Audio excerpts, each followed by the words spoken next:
City Council regular meeting of June 11th, 2018 to order. The invocation will not be given today, so I would ask that we all stand for the Pledge of Allegiance.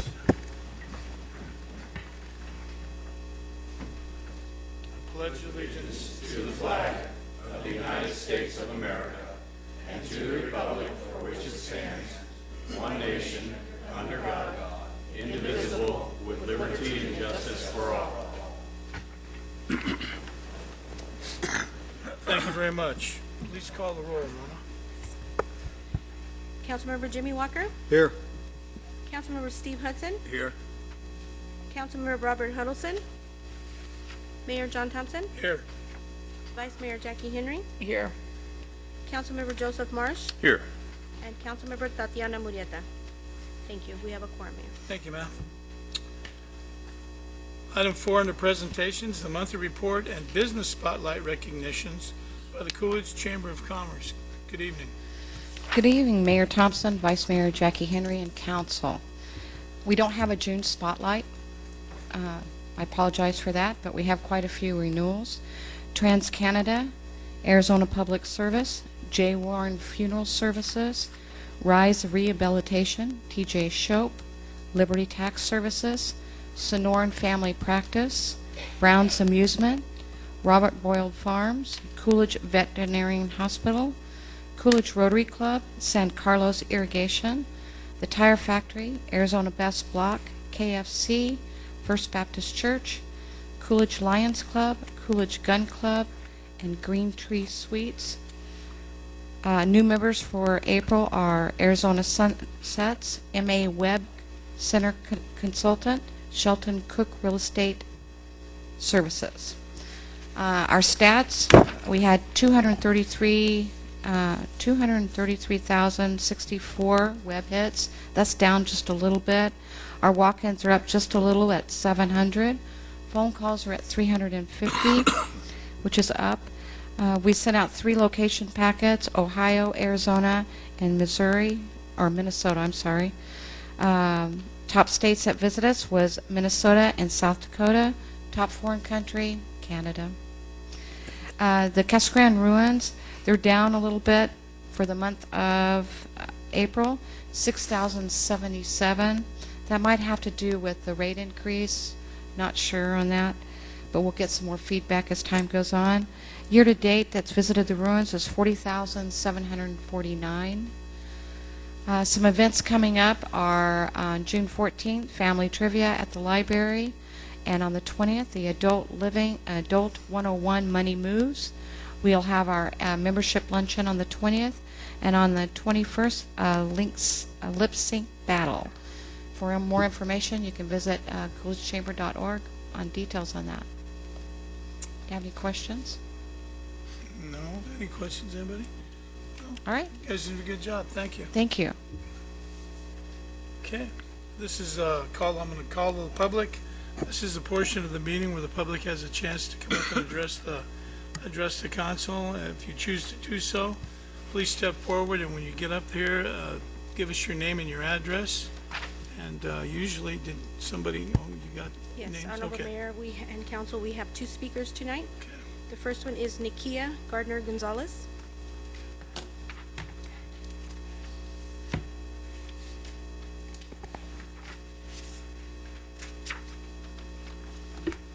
Good evening. My name is Nikia Gardner-Gonzalez. I live on South 18th Street. Following the last council meeting, Mr. Miller told me that the Honor Park issue is not a council issue and attempted to assure me that he is only one on a board of 13, has little to no influence or decision-making powers, and that he is simply filling an open spot to ensure that the city funds are being handled properly. If that's the case, I have a few questions. Does the council hold board positions within every entity that receives city money? If the city, according to Mr. Miller, has no power, then why contribute funds at all? And 3, if this is a collaboration between the school district, CPAC, and the city, how much money has the city contributed in proportion to the other entities each year, let's say for the past 3 years? Curious about the mission of the AV and the city's involvement, I found the following information on the AV's website. During the initial development, a study team was developed to investigate best use of what is now the AV and ended up with this final concept. Bullet 1, Best use recommendation of the study team is development of the North School property as a community resource called the Artisan Village of Coolidge, the Village. Bullet 2, the Village would be a collaborative effort between the city, the school district, and the CPAC Foundation, Inc.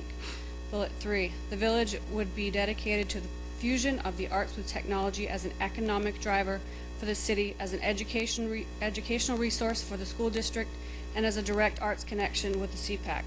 Bullet 4, the AV would be organized under a growing international movement called a Maker Movement, which is a fusion of the arts with technology, employing a hands-on approach to creativity, innovation, learning, and collaboration. Bullet 5, since there is a nonprofit 501c3 foundation connected to the CPAC, it was decided to attach the AV to the foundation and structure the AV within the CPAC Foundation, Inc. Now, bullet number 2 seems to be invalid, as the school district seems to have all but removed themselves by dissolving their IGA with the city, and with both the city and the school district being hushed regarding their position about the Honor Park, this seems to be anything but a collaborative effort. Bullet 3, saying that the AV was supposed to be an economic driver for the city, is just something that I don't believe has happened, and I don't expect it to, being that most adults who live in Coolidge haven't been to or even know what the AV is. This Honor Park controversy is likely the only reason most people know anything about the AV, and I doubt the negative attention and poor behavior towards Coolidge residents is going to draw the community in to make it an economic driver. Bullet 4 again indicates collaboration as a key feature. If the school district, AV, city, and CVC are not able to collaborate in a speedy, peaceable solution to the current Honor Park debacle, then I hardly see how the community can place any faith in the AV's ability to collaborate with individuals interested in being part of the Maker Movement.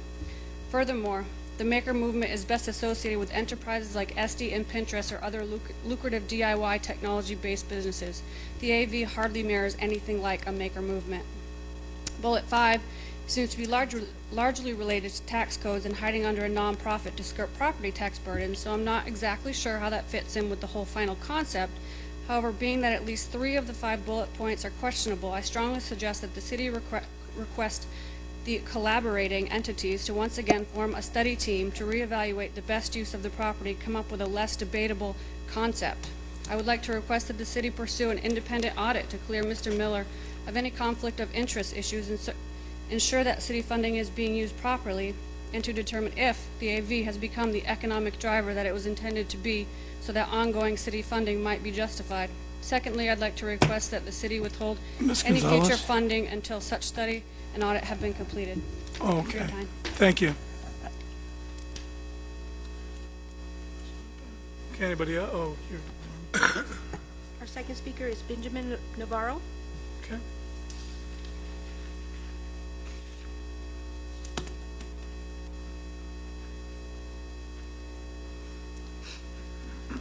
Good evening, Mr. Mayor, Council. I'm Benjamin Navarro. I live at 832 West Hopi Drive. Recently, I've gotten in touch with some of my family and friends that live on South 3rd Street, and there's a coyote den that has built up back behind the bus barn. They've seen 2 adults, 1 cub. They're living inside the culvert pipes that are on the east side of the barn. The resident that lives directly next door has had them getting in his yard, eating dog food, and gotten into his shed.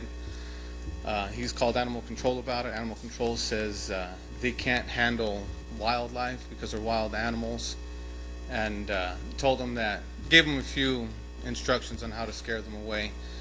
He talked to the police department about it. They gave him some information about game and fish and coyotes and who to call. He talked to Game and Fish. I personally called Game and Fish about it, and he received a call back from an officer from Game and Fish, and they told him basically the same thing. Keep your dogs inside, don't leave food out, don't leave standing water. Neither here nor there. I went and looked at the pipes myself. There's animal bones out there, there's scat, there's prints, they're living there. You can't really scare them off, but there's different things that you can do, but because it is on city property, I kind of feel like the city should have to do something about this. And I don't expect you guys to go out there and euthanize these coyotes. I understand that animal control can't do anything, but something that could possibly be done is putting a grate over these pipes. I work for the county. I actually that's my line of work, is culverts, and putting grading over pipes is something that's pretty easy and inexpensive. This is just, I want to bring this to your attention, maybe something with your Public Works Department, they can take a look at it, get something figured out, just so it will deter the coyotes from being there and help them to move on and not make a permanent residence any more permanent than they already are back behind your bus barn. Thank you.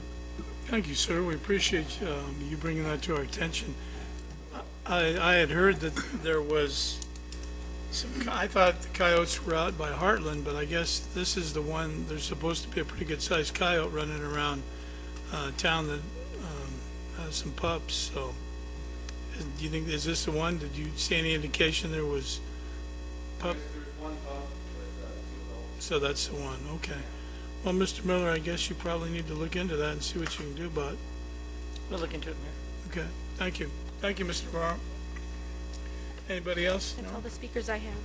Okay. Is there someone else? Oh, that there- came? Oh, there's okay. one.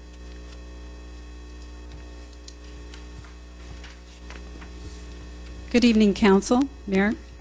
My name is Bonnie Lee. I am here representing Coolidge Performing Arts Center Foundation tonight, address being 351 North Arizona Boulevard here in Coolidge, Arizona. I'd like to address some of the earlier comments. It has been a difficult process, I believe, for everyone, and oftentimes there have to be hard decisions made. We can't always use our heart when it comes to business decisions. I know that there is a request for an independent audit. That's not something that is my decision to make. I do know that the people that I have worked with in regards to making resolution with the Military Honor Park have been honorable and upright, and we have done what we could using a head and heart decision. I was one of the 3 representatives on the reconciliation panel. The first meeting we were accused of stealing.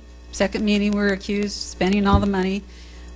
We've been assaulted online, physical assault to the board. The third meeting we had the person who made those statements actually sitting on the opposing sides, well, the side of the room actually, as an observer. Then they did a campaign against us online. So we have remained quiet. We did not want to add more division and strife than was already being added into the community. We didn't want to turn this into something angry. We wanted to protect our 501c3. There were some issues. We wanted to make sure there were receipts coming in. We requested receipts at the first meeting, and sure, we'll bring them. Didn't bring them. We did, however, as a foundation board, brought in everything that was requested of us, or we tried to. We were accused of not giving financials to them. Well, my understanding is there was always a place, and always had been for some period of time, for them to come in and pick up their financial documents so that they could see a reckoning of the accounts. Later during the reconciliation meeting, we were accused of not doing that. The receipts didn't show up the second time. So we were told after the second reconciliation meeting that they would be bringing a worksheet. The third meeting, they did not. Halfway through, the board decided to present a letter, and in that letter we said we pretty much had enough and that we were requesting receipts and a finalization of Military Honor Park with the 501c3. So I'd just like to thank everyone who has been working on that, head and heart. Sometimes you have to make those hard decisions. We are thankful for what you've been doing and the services that you've been provided. Coolidge Performing Arts Center Foundation is the parent organization for the nonprofit, and we do have the rights to the property. And I thank you for allowing me this time. Thank you, Bonnie. Anybody else? Okay, seeing no one step forward, we'll move out of call of the public. We will move into item 5, under approval of minutes, discussion, and action. Item 5, City Council Budget Meeting, May 14th, 2018. Item 6, City Council Regular Meeting, May 14th. And item 7, City Council Regular Meeting, May 29th. Is there anybody that needs any corrections or needs anything done to these minutes? If not, then I would look for a motion. Mayor, move to approve item 5, 6, and 7 as read. Is there a second? Second. Okay, choose your second, Norma. There's a motion, a second. All in favor? Aye. Opposed? Thank you very much. We'll move into business items for consent. Is there anybody that wants any of these items pulled off separately? No, sir. Down here, no? Okay, so I'm going to read through them. Item 8, consider approval of appointing Finance Director Gabriel Garcia as Chief Fiscal Officer for the City of Coolidge for fiscal year 18-19. Item 9, Resolution number 18-15, a resolution of the Mayor and the City Council of the City of Coolidge, Pinal County, Arizona, adopting a policy and prescribing procedures for purchasing from the Mayor and any member of the City Council. Item 10, consider approval of the letter of agreement for professional services with Fitzgibbons Law Offices, PLC, for the purpose of providing legal services to the city through June 30th, 2019. Item 11, consider approval of entering into city magistrate contract between City of Coolidge and Elisa Georgie Garcia for an additional 2 years beginning July 1st, 2018 through June 30th, 2020. Item 12, consider approval of entering into a maintenance service agreement and addendum between Gocero and the City of Coolidge Police Department for continued maintenance service of the Police Department Dispatch Center recording equipment for radio and phones for the Police Department. Item 13, consider approval of declaring transit vehicle buses as surplus property and for auction. And item 14, consider approval of accepting the proposal from the Disabled American Veterans, the DAV, to lease a city-owned building located at 340 South Main Street, Coolidge, Arizona, for a place to offer their services to disabled American veterans. Okay. I'll need a motion to, Mayor, with no further discussion, I make a motion we approve consent agenda item 8, 9, 10, 11, 12, 13, and 14 as read. Second. okay, motion and a second. Norma, there's a resolution, so we'll need to, Okay. Councilmember Hudson, Yes. Councilmember Walker, Yes. Councilmember Marsh, Yes. Vice Mayor Henry, Yes. and Mayor Thompson. yes. Thank you. Thank you. Okay, business and regular items. Consider approval of the infrastructure and services plan for the PLH Story annexation. That should go.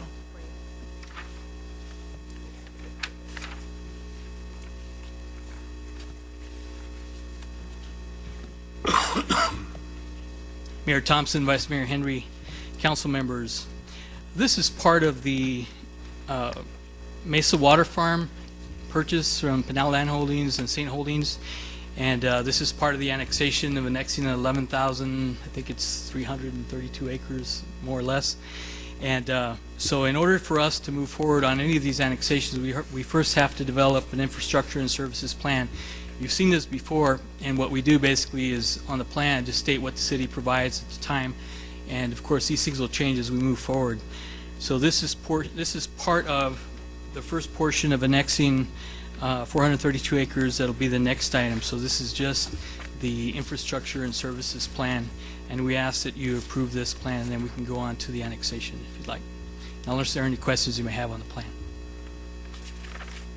Anybody have any questions? No, sir. No? It's all, well, I see that the zoning, the changes are coming later. Okay. So if there's no further discussion, then I would look for a motion to do something. Mayor, with no further discussion, I make a motion we approve ordinance number 18-06 as read. Oh, Steve. That's the second item. This is just the Wheeler annexation. Yeah, sorry. Consider approval of infrastructure and services plans for the PLH Story annexation. Is there a second? Second. Motion is second. All in favor? Aye. Opposed? Okay, thank you. Item 16 now. Ordinance number 18-06, an ordinance of the mayor and the city council of the city of Coolidge, Arizona, extending and increasing the corporate city limits of the city of Coolidge, Pinal County, state of Arizona, pursuant to the provisions of Title IX, Chapter 4, Article 7, Arizona Revised Statutes and amendments thereto, by annexing thereto certain territory contiguous to the existing city limits of the city of Coolidge, consisting of 432.6 acres more or less, and located within Section 7, 18, and 19, Township 6 South, Range 9 East of the Gila and Salt River Basin Meridian, Pinal County, Arizona, known as the PLH Story Annexation, and authorizing the Pinal County zoning to continue in effect for said annexed territory until the city of Coolidge zoning is applied to said territory, but in no event longer than 6 months after the effective date of the annexation. And I know, Gil, that in the past, we've had people come in here that the zoning should have been changed. As a matter of fact, you were on the council 3 or 4 or 5 years later. So we have a way to track these now so we can get everything taken care of before. Okay. Mayor Thompson, Vice Mayor Henry, council members, we go through and look at these. We have Tim Hansen has developed a spreadsheet that we use to track all the dates because we have so many of the moving parts and all these annexations and rezonings. So we're able to look at the spreadsheet, and we all have copies of it that we can go to and see where we are at any given time. So that really helps us track these as we go forward. And so this is just the second portion, which is actually the ordinance to go ahead and take the annexation. We do have the required signatures. Everything, we had public hearings the first time in 2017. This was first brought to your attention. And so we're ready to move forward with the annexation with ordinance number 18-06, which we would ask for your approval, if you so choose. Anybody have any questions or anything? I have one. Go ahead, Jay. Absolutely. Given the attachments where you talk about the total land, the number of residents, dwellings, property, traffic accidents, etc., where does that information come from? The Mayor Thompson, Councilmember Walker, as far as the calculations for the property, where they come from? I didn't. Yeah, one of the attachments you talk about the number of crimes reported, number of crimes against property, number of accidents. I'm sorry, I should get a hearing aid, as my wife was telling me to.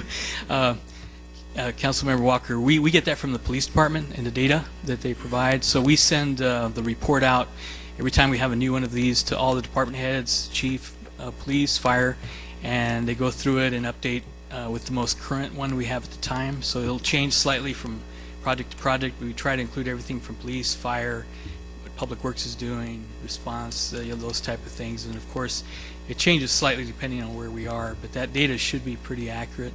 The attorneys also look at this, so they question and they compare reports to the others. And so I'll have, if this Gibbons Law will call me and ask, is this correct or not, so if they see any differences. So we go through it pretty thoroughly, but if there's something that you see that you think is questionable. Well, my concern or my question is, if that's not city property, then how is the city providing, and the fire department providing accurate numbers if we're not servicing that area as of yet? Well, Councilmember Walker, I think because we're annexing all around it, so we get as close as we can. It's not an exact science, I don't believe. So does anybody call like the sheriff's department and find out as far as accidents and? My concern, and it's a concern, I mean, I appreciate I understand the annexation is important, and I appreciate the fact that we're aggressively annexing because we need that. My concern is are we running thin on city services now? Councilmember Walker, real quick, you mentioned the annexations. One of the reasons we do the annexations is we have a lot of activity right now from developers, and we notice we're competing all over the country. And one of the questions that are asked is, has a property been annexed into the city? Is it part of the municipality? And is it rezoned? So what we're trying to do is be proactive and stay ahead of it. And that's the reason why the activity on the annexation. Plus, it's part of the development agreement that Mayor and Council agreed to a while back. We have deadlines that we have to meet in order to comply with that development agreement from all this property. So for the other question on the data, I'll have our expert, Tim Hansen, respond. Thank you. Mayor, Councilmember Walker, the property value data comes from the assessor's office based on assessed value, which is what the tax increase would be based off of. The road mileage data comes from the county HERF report. Okay. And the accident data comes from my counterparts at the Pinal County who liaison with the Sheriff's Office. Didn't I see in there, Tim, that some of it was from CAG and Sun Corridor on some of those issues, or no?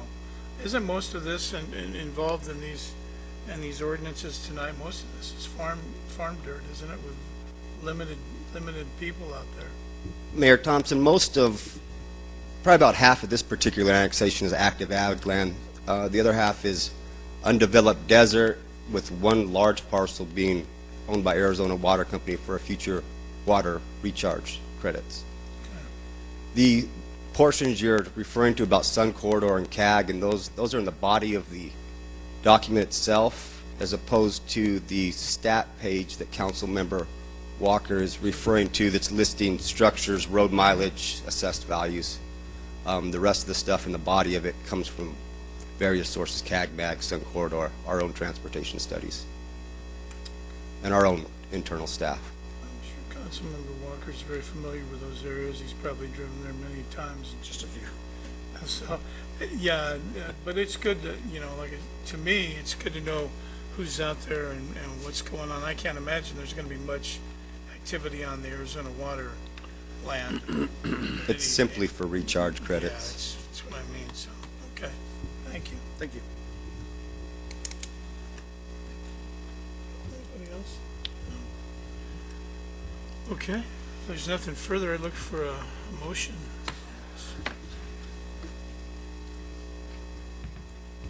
Mayor, with no further discussion, I make a motion we approve ordinance number 18-06 as read.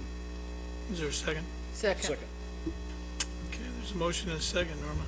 Please give us a Vice vote. Mayor Henry, Yes. Councilmember Marsh, Yes. Councilmember Walker, Yes. Councilmember Hudson, Yes. and Mayor Thompson. Yes. Thank you. Thank you. Item 17, consider approval of the infrastructure and services plan for the PLH Wheeler annexation. Welcome back, Mr. Lopez. Thank you, Mayor Thompson, Vice Mayor Henry, council members. Again, this is for the Wheeler Infrastructure Services Plan for the Wheeler annexation. It's a really small 3-acre parcel on the bottom. You can barely see it there. It says Wheeler annexation on the far side. It's 3 acres just to bring that into the city. It's part of the purchase and the annexation on the water farm. So we're asking for you to approve the Infrastructure Services Plan. And you'll notice it's got a lot of things that are exactly the same as the previous one. Then after this, we will do the actual ordinance for adopting the annexation if you so choose. And I'll answer any questions you may have. Yeah, when you read through these, they're very similar. There's a few differences, but most of them are the same. Anybody have any questions regarding this? No, sir. No. Sure. Okay. If there's no questions, then I need a motion to do something with it. Mr. Mayor, this is 19, right? 17. May I make a motion to approve item 17 as read? Is there a second? Second. Okay, the motion is second. All in favor? Aye. Opposed? Thank you. Item 18, ordinance number 18-07. An ordinance of the mayor and the city council of the city of Coolidge, Arizona, extending and increasing the corporate city limits of the city of Coolidge, Pinal County, state of Arizona, pursuant to the provisions of Title 9, Chapter 4, Article 7, Arizona revised statutes and amendments thereto by annexing thereto certain territory contiguous to the existing city limits of the city of Coolidge, consisting of 3 acres more or less, and located within Section 24, Township 6 South, Range 8 East of the Gila and Salt River Basin Meridian, Pinal County, Arizona, known as the PLC Wheeler Annexation, and authorizing the Pinal County zoning to continue in effect for said annexed territory until City of Coolidge zoning is applied to said territory, but in no event longer than 6 months after the effective date of the annexation. And Mr. Lopez, when you get started on this, could you kind of, I know there's people that are wondering, we had a gentleman in here not that long ago that said, you guys are always telling us something's coming, but he lived out in that general area going towards Heritage and out there, and he said he's been hearing it for years, and we've been hearing it for years, and the reason that we're making these moves is because there is some sincere interest in the this land? Is that a fair statement? Is there anything you can comment on? Mayor Thompson, Vice Mayor Henry, council members, absolutely. And in the past, we knew the property was valuable and had everything, but until we actually had St. Holdings, Pinal Land Holdings, which has done a lot of work in the Casa Grande area. They were responsible for Lucid, for the Tractor Supply Company, for Commerce Park, and all the other things they've done over there. City Manager Rick Miller has worked very closely with them, so they have a track record with him. And they have a lot of connections throughout the state. He's on GPEC and a lot of other things. That's Jakob Anderson. The one thing we've gotten a lot of is something the public may not know, is the Arizona Commerce Authority acts as the kind of clearinghouse for a lot of projects that come in from all over the United States, and they send it out, and they call them project information forms, PIFs. And so they send them out to all the economic development people, and we get them and look at them to see if the properties we have will fit into those PIFs, and whether we're the distance away from the airport, whether we have the right proximity to the railroad, and so a lot of those things. So I think at this point, I think we're up to about 10 different projects we're looking at. Some of them they take years, actually. So if you talk about economic development, and this is a phrase they use a lot, it's not a sprint, it's kind of a marathon trying to get to that. And that term's used because it's not an overnight thing. And they look at this very carefully because they're spending so much money, and they're looking at different places. So that's the reason we're really trying to position ourselves, and we're working very closely with Jakob and some of the others, not just Jakob, but some of the other industries out there and people that call us looking for property and looking for places. Some of them come through the Chamber of Commerce. So the Chamber actually helps us. If they come through the Chamber, they'll send them to us, and then we work with them, not only on the large ones like this, but also the local smaller ones that are looking for a small building, and we work with our local real estate. So it's kind of it's all encompassing. I mean, you talk about big projects, but this one, you know, the St. Holdings and the Mesa Water Farm are for large projects, and also includes a lot of residential pieces that are coming up that we've been working on with the attorneys.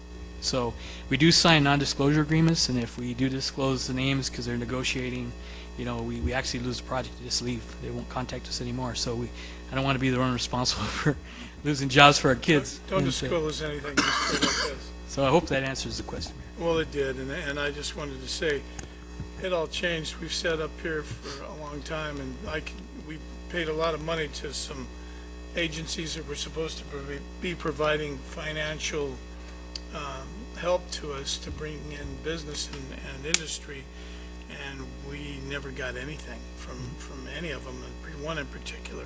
So when people question how much money that we spend for financial development, over the years we've played the same game as a lot of the other cities, and we never got anything. We'd stand in the line and they were all out by the time we got our turn. So this way, annexing south, getting closer to the freeway, and working with some of these organizations like St. Holdings has improved our chances of landing these projects. So that is why when we see something like this and we're piecing things together, there's a reason we're doing that. So anyway, does anybody have any questions on item 18? No, sir. Okay, if there aren't any, I need a motion to do something. Mr. Mayor, I make a motion to approve item 18, ordinance number 1807 is read. Is there a second? Second. Okay, there's a motion and a second. Norma? Councilmember, no, let me go back. Councilmember Walker? Yes. Councilmember Marsh? Yes. Vice Mayor Henry? Yes. Councilmember Hudson? Yes. And Mayor Thompson? Yes. Thank you. Thank you. Item 19, ordinance number 18-08, an ordinance of the mayor and the city council of the city of Coolidge, Arizona, rezoning a certain parcel of land from general industrial I-2 to general business C2, consisting of approximately 19,601 square feet, more or less, located at 203 West Coolidge Avenue, which is legally described as lots 1 and 3 and the east half of lot 5, block 3 of the Seago addition. According to the records in the office of the county recorder, Pinal County, Arizona, recorded in book 2 of maps, page 2. Mr. Lopez? Mayor Thompson, Vice Mayor Henry, council members, This is an effort to take part of the downtown core, which is Coolidge Avenue in Maine, and rezone it to something that's proper for the area that fits our general plan, which is, you've adopted the general plan. The general plan is kind of our blueprint as we go forward on what type of zoning is used in different parts of the city, which are appropriate for that portion of the city. Right now, those areas are zoned I-2, which are very heavy industrial, and we propose as staff to turn these properties back into something more compatible, which is C2, which is a designation that meets the general plan, but also allows most of the uses that are compatible with some of the others downtown. So these three items are related. The one in the corner is the one we're talking about now. It's the city park, really. And then the next one, I believe, will be the one across the street, and then also there's a parking lot across the street, and then the one next door to this current property, a little skinny one that actually is where there's going to be a church and a future food bank. So, but we have them split out. 19 is the first one, which is the one on the bottom right, and I'll answer any questions you may have. They're all down there by Coolidge in Maine. Right now, is this the one? This is the one that has basketball, or Yes. it's across the street? No, this is the one south. Basketball. That's what I thought. Okay. All right. Anybody have any questions? Is it going to affect the basketball court, Gilbert? What's it going to do to that park? No, Councilmember Marsh, no, it won't affect the park at all, but it is heavy industrial, so basically what we're doing is setting a tone for the type of zoning that should be in the area, but it won't affect any of the uses on the park whatsoever. It's city-owned property, so we're not going to get rid of it or do it. But because it's zone I-2, we thought we'll transfer and change that, propose transfer, and you're changing that to C2 on all our property, which then hopefully will incentivize others around us to also convert their property to C2 if the property is vacant and go that route. So it potentially could take the basketball court out No. or something else, or is it staying the same? No, it's staying the same. It's a use that's city-owned right now. Okay. There's nobody purchasing it. We're not going to 'Cause sell it. I see people playing there all the time. Oh, I don't absolutely. I don't want we to take would that not away from change them. that. Yeah, All we're doing is okay. changes the overlying zoning that's there. Gotcha. Thank you. Actually, with the zoning it is in now, it's not really not in compliance with the general plan, is it? Correct, Mayor. Yeah. It is not in compliance with general plan. So what we're doing is trying to bring it into compliance. You're absolutely right, Mayor. And I That's don't- exactly right. No, we wouldn't want to take any parks away. Yeah. Thank you, Mayor. Okay. Anybody have any other questions? Anybody? Okay. Do I need a motion to do something? Mayor, with no further discussion, I make a motion that we approve ordinance number 18-08 as read. Second. Norma, motion to second. Councilmember Marsh? Yes. Councilmember Walker? Yes. Councilmember Hudson? Yes. Vice Mayor Henry? Yes. Mayor Thompson? Yes. Thank you. Thank you. Item 20, ordinance number 18-09. An ordinance of the mayor and the city council of the city of Coolidge, Arizona, rezoning a certain parcel of land from general industrial I-2 to general business C3, consisting of approximately 14,060 square feet more or less, located at 224 West Coolidge Avenue, which is legally described as lots 11 and 12, Block 8 of Coolidge amended, according to the records in the office of the county recorder, Pinal County, Arizona, recorded in Book 2 of the maps, page 44. Mayor Thompson, Vice Mayor Henry, council members, this is the same issue, except this is across the street to the north. You notice that area is used a lot for parking, and but it is city property, and we can develop it in the future, but it would be a C2 use probably, but parking is being used for at this time. We'd probably continue that in the near future unless some other greater use comes to our attention that we feel we'd bring to you before anything changes. But we'd ask that you also approve this to bring us in compliance with our general plan, as we spoke about earlier, and I'll answer any questions you may have. Is that near the VFW, Gilbert, or is the VFW up further? It's farther down. It's a little further down, yes, that's beautiful. And what about that strip to the east of it? Is that already zoned for it, or is that specials? Why doesn't it go all the way out to the road instead of?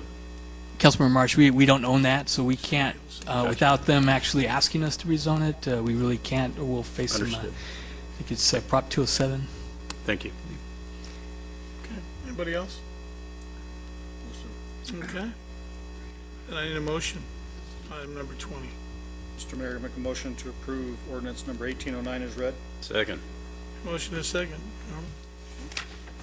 Vice Mayor Henry, Yes. Councilmember Marsh, Yes. Councilmember Walker, Yes. Councilmember Hudson, Yes. and Mayor Thompson. Yes. Thank you. Item number 21. Ordinance number 18-10. An ordinance of the mayor and the city council of the city of Coolidge, Arizona, rezoning a certain parcel of land from general industrial, I-2, to general business, C-2, consisting of approximately 2,800 square feet more or less, located at 225 West Coolidge Avenue, which is legally described as the west half of Lot 5, Block 3 of the Seago Edition, according to the records in the office of the County Recorder, Pinal County, Arizona, recorded in Book 2 of the Maps, page 2. Mr. Lopez. Mayor Thompson, Vice Mayor Henry, council members, again, this brings the property into conformity with our general plan, but more importantly, we've had a request to look at this for a potential church and food bank, and I-2 does not allow that at all.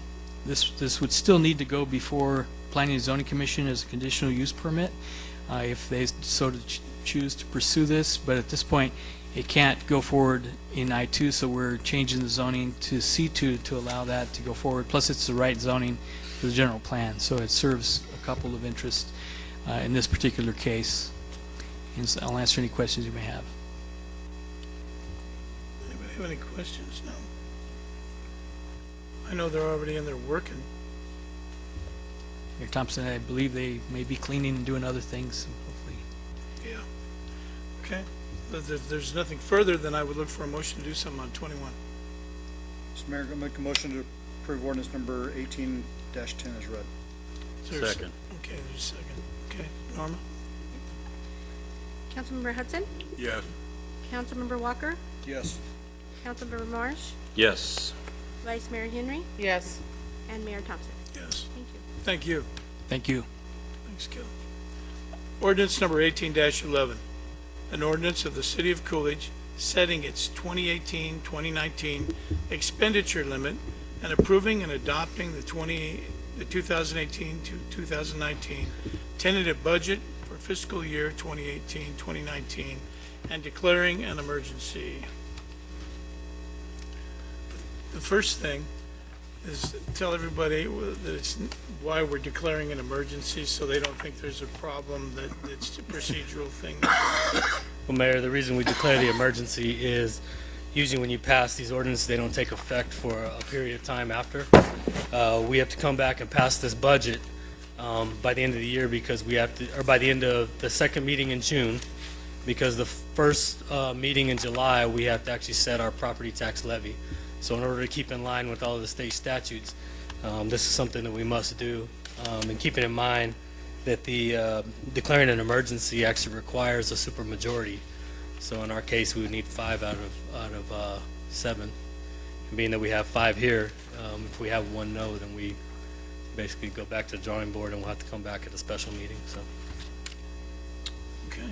But that's why we put the emergency clause on it. Because a lot of people ask me, and now they know. Yeah.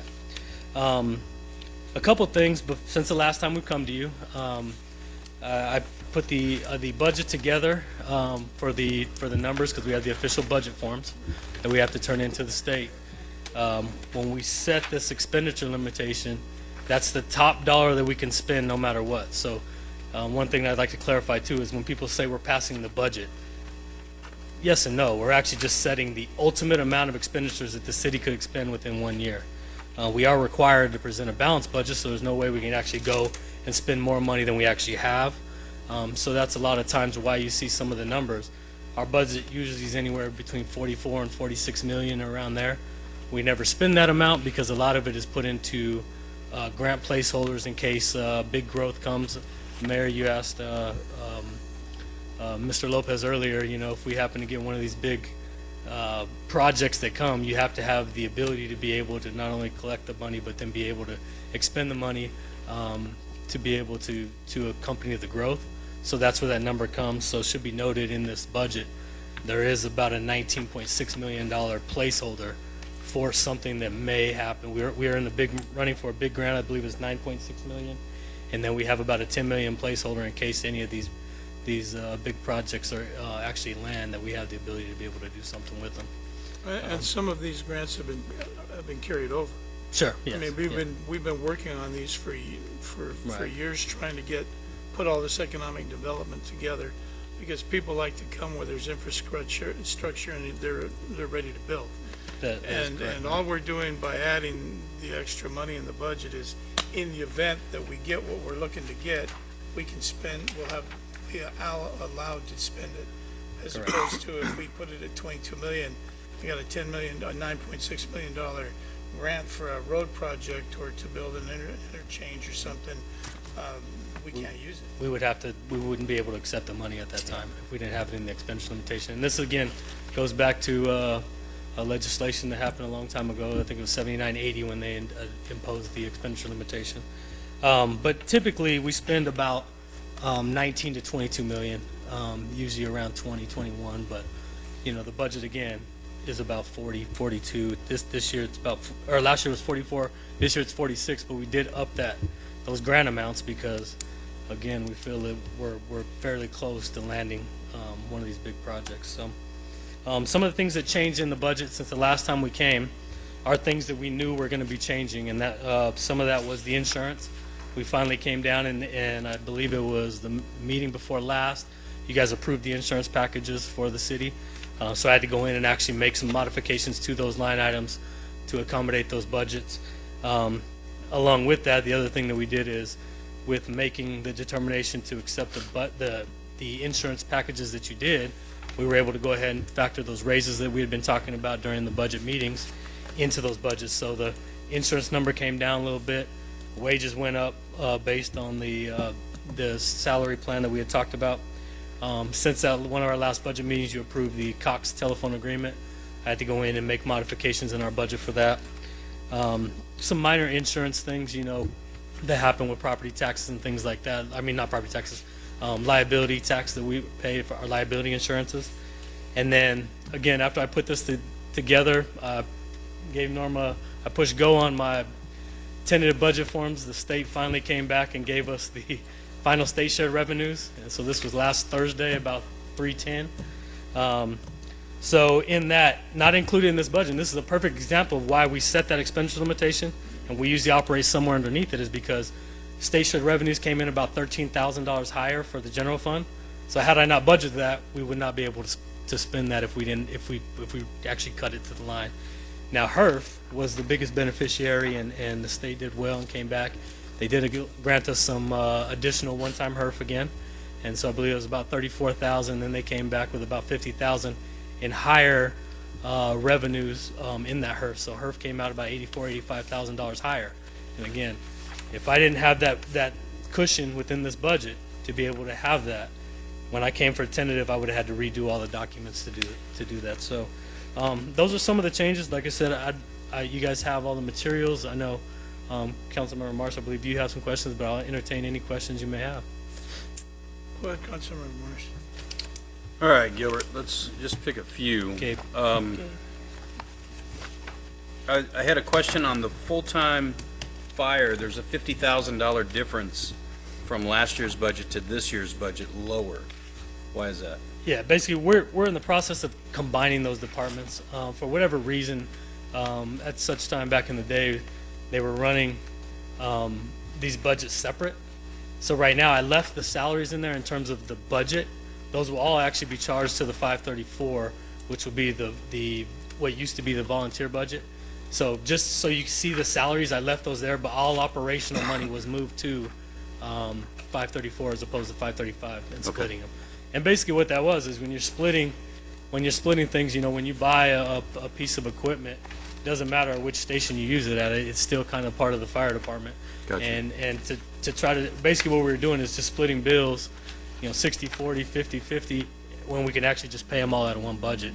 We're probably not going to shut either one of these things down, and it's the true cost of running the fire department. Understood. The other one is we received zero revenue from lottery funds. Why is that? Those were taken away a long time ago. It's something that may come back, but right now, just the current makeup of the city, it's just been on our budget forms. And we just leave it in there and hoping that we get something? Yeah, I mean, you never know what happens, so I could take that out, but then, one of these days, if it ever comes back, it saves me from having to put that line back in. Okay. And then I don't know if you can answer this or if it hasn't been thought of yet, but retired city employees come back and are receiving a retirement and are working a city position. Okay. Got me? Yep. When raises come up, what year of service do we use for their raise? It's a good question, and we talked about this internally as we were talking about how to make these raises happen. One of the things is when you're in that scenario, if someone does go out and they term out of the system, when they come back, it begins that clock kind of begins to start over. So let's say someone, and the only reason is because of the dual benefit. I mean, they're receiving their full retirement plus these benefits. One of the reasons to bring them back would be to obviously allow them to probably offset some of their medical costs by working for us. We do pay, if they are ASRS, we do pay alternative contribution rates on them. So there still is a cost to us to have them as part of it. So typically, if someone has left and came back, we usually give them, Mr. Miller has chosen to give them credit for the time that they were here. But in the case of somebody who spent in ASRS size is not looked at as a continuing employee, then we modify that at that point. So if a 30-year employee comes back and they've served, I think the 6th year we established that the 6 years when they receive their first raise, if you will, then they'll get let's just say a 3% or the higher one. It's just like they're a new employee, so they'll get them started. It would be like they'd be starting again. Okay. Yeah. That's what I was wondering. That's all I had. Thank you. And I'd like to add too, and this can be up for discussion because I can always adjust the numbers down or up, or I can't go up after tonight, but I can go down. One of the things that we had talked about tagging along with that is Councilmember or Vice Mayor Henry asked last time, how come we stopped at the 20-year? There's been talks and consideration. Rick and I were looking, and just in that perfect example, wondering if we should go through the 30-year and then kind of stop it after that. That way we would be able to encompass everybody as ASRS or as a PSPRS would look at them as an employee. So I could go in and put those in. I believe it's 7 people that would be affected. The nominal change to the budget would be about, salary-wise, would be about $2,200, $2,300. But again, what I would do is basically just move that out of that placeholder in the grants, so the overall budget will remain the same, but those budgets would be increased by those amounts. And with the additional $13,000 in state shared revenues, as well as the over $80,000 in the HERF, we would be able to handle this. I believe most of those employees are in HERF, so. But I mean, that'd be something I know Rick wants to do, but just make sure it's all right with you guys before we go ahead and put that in there. But. Okay. Well, thank you, Gabe. It's been my experience, and I'm just making a comment. I'm sure you chime in on this, but over the years, when you ask things about like the lottery, one time we did get that money. State legislature moves things around, and I'm really going to be interested to see how they're going to pay the teachers when push comes to shove. But a lot of times, the cities and towns, they take our funding sources, and then we're left to scramble to fill in where we've got to fill things in, unless we just raise taxes or cut our services.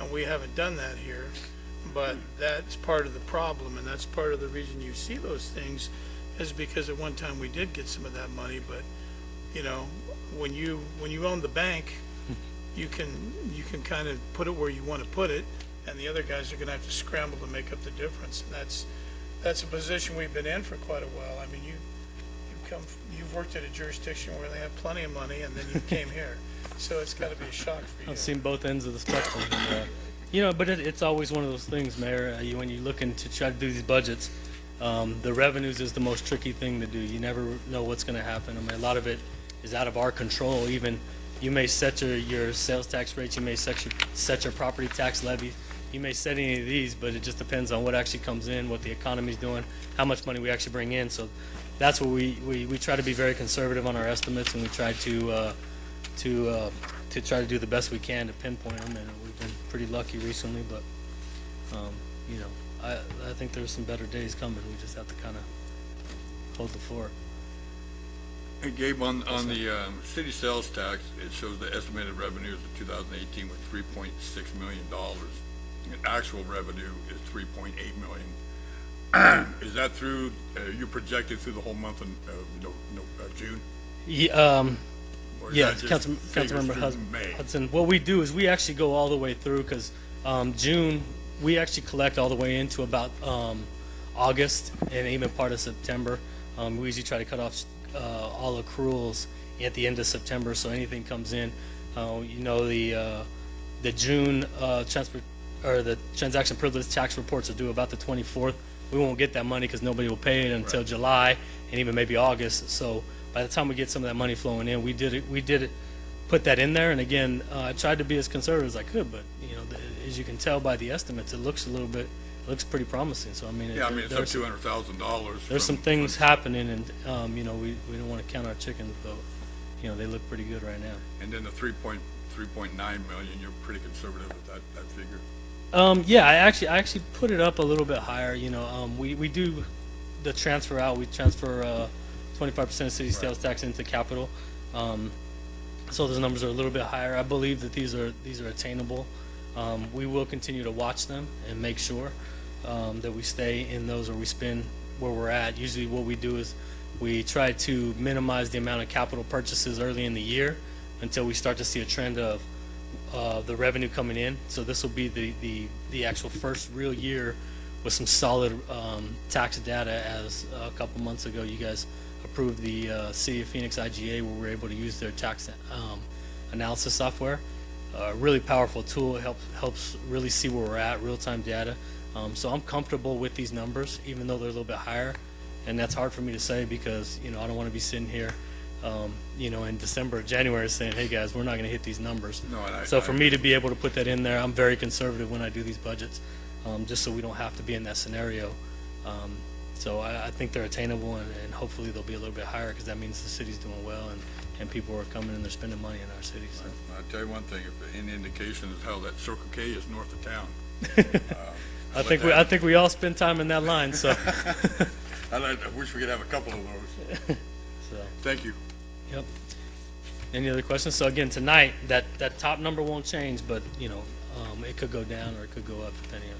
I mean, it won't go up, but it can go down. Right. And there may be modifications as we get new information, but it will not change. The number will not change higher, but in 2 weeks we will come back and have that final budget. Thank you. No, I was just going to make a motion. Okay. Do you have something? No, I'm okay. I need a motion to do something. Okay. Mayor, I move to approve ordinance number 18-11, an ordinance of the City of Coolidge setting its 2018-2019 expenditure limit and approving and adopting the 2018-2019 tentative budget for the fiscal year 2018-2019 and declaring it an emergency. And I'd like to add to make the changes that we were talking about on the raises. Okay. Yeah, and that won't affect that overall number. I'll just Right. What'll happen when we come back, that grants placeholder will be decreased by that amount. I think it's about $2,500 in salary. There'll be a little bit of friends, but it's not more than about $5,000 probably. So. I second it. Okay. There's a motion and a second. Norma? Vice Mayor Henry, Yes. Councilmember Marsh, Yes. Councilmember Walker, Yes. Councilmember Hudson, Yes. and Mayor Thompson. Yes. Thank you. Thank you. Thank you. Thank you, Gabe. Okay, now it's a report from the mayor and council. We'll start down here with Councilmember Walker. I have nothing, Mayor. Councilmember Hudson. I have nothing to add. Councilmember Marsh. I have nothing to add, Mayor. Okay, how about And you? I have Vice- nothing. Mr. Miller? Yeah, that was really quick. I want to express my appreciation to Gabe Garcia, the other department heads. I know you haven't approved the budget yet, but there's a lot of work that goes into putting this budget document together. Pretty well worn a path out between my office and Gabe's office. But I sincerely appreciate every department head working carefully to make sure that we try to, look at how we're spending the taxpayers' money. We want to do it efficiently, provide good services, and making some good moves, I think, to help us be in a better financial position. And I appreciate their help with that. I also appreciate the police department. I know that they put out some recent information. I know we've heard about the coyote situation. We'll look into that a little bit more. But I know the PD put on their website recently a little bit of information informing the public about these coyotes that come into these urban environments, a little more urban than what they're used to, looking for some water and critters, but we need to be careful and cognizant of the wildlife, and I think we can look at maybe trying to make their habitat a little less desirable for them over there. I guess that's about it, Mayor. Cleanup, I'll let you talk about the cleanup this weekend. I'll let you Thank you, talk. Mr. Miller. What I'd like to know is, are the rules different? I mean, in Mesa and Scottsdale, they've had some bears roaming through some of their areas, and they seem to, you see on the news, they go after the bears, but they don't like to get the Coolidge coyotes, I guess. But I'm not quite understanding. Well, we love our bears here. Yeah, well, we do. The Coolidge bears. But why aren't they doing something about the coyote, I wonder? What's that? Why aren't they doing something about this coyote? I guess I'll have to follow up with our animal control officer to be sure, what the limitations are there. Apparently, she has some really good information about what we can and can't do with our wildlife in the area. But we'll find out more, and I'll work with you, Mr. Navarro, and let you know what's going on that. Just a few things. I attended the Pinal Partnership breakfast with Governor Ducey was there. He gave a pretty good presentation about the way things are going in Pinal County. I think he came down to see if it was true, because the West Valley's probably wondering where Pinal County is. Now some of the businesses are starting to come this way. Attended the CAR Resource Roundup Friday. Saturday morning, me and Mr. Miller went to work with the Better Human Coalition with Renee and Heather. I'd like to thank them. Saturday morning, we started at 7 o'clock at Walmart and did a community cleanup with a lot of people that showed up, and I thank all of them for showing up and helping out. And then Saturday night, it was a presentation at the United Dance by the United Dance crew at the rec center downtown, and they did an excellent job. And I hadn't even realized, and I'm around the Cordovas, I hadn't realized that they've expanded into Tucson. They have another group down there that is dancing under their United Dance crew, and they were up here, and there was probably 20 of them that came up, and they performed too. So this is getting to be a pretty big business with these guys, and they do a great job. So, but that's it for me. If nobody has anything further, I would say look for a motion to adjourn. So moved. Second. Okay, motion and second. All in favor? Aye. Opposed? We're adjourned. Thank you, everybody.